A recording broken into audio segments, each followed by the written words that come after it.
ঐকমত্যের ভিত্তিতে করা জাতীয় সনদে জন আকাঙ্ক্ষার প্রতিফলন থাকতে হবে বলে মন্তব্য করেছেন জাতীয় ঐকমত্য কমিশনের সহসভাপতি আলী রিয়াজ।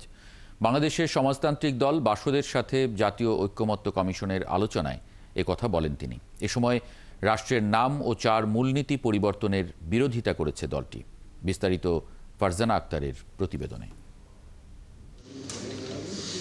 সংস্কার বিষয়ে ঐকমত্য গড়তে রাজনৈতিক দলগুলোর সাথে ধারাবাহিক আলোচনা করছে জাতীয় ঐকমত্য কমিশন।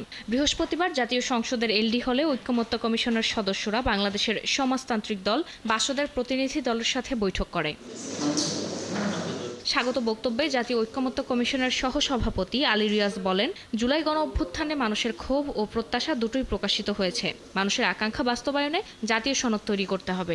বাংলাদেশের মানুষের এই আকাঙ্ক্ষাকে প্রতিফলন ঘটিয়ে বাংলাদেশের রাজনৈতিক দলগুলোকেই অগ্রসর হতে হবে, আপনাদেরকেই অগ্রসর হতে হবে।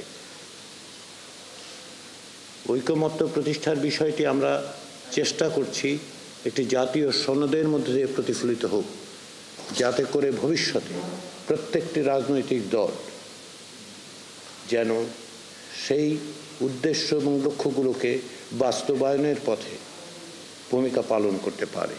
বৈঠক শেষে বাসদের সাধারণ সম্পাদক বজলুর রশিদ ফিরোজ জানান, রাষ্ট্রের নাম পরিবর্তন ও রাষ্ট্রের 4 মূলনীতি পরিবর্তনের বিরোধিতা করেছেন তারা। সংবিধানে বিতর্ক সৃষ্টি হয় এমন কিছু না রাখার দাবিও জানানো হয়েছে।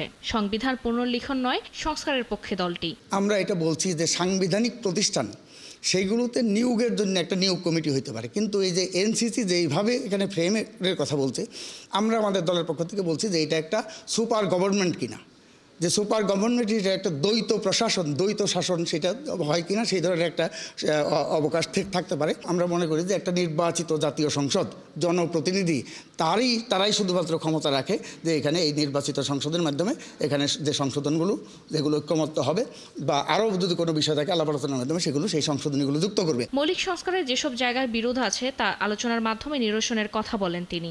আমরা তো বললাম যে শুধুমাত্র এখানে তো 166 দিয়েছে, ফারজানা আক্তার, 700-800 ঢাকা।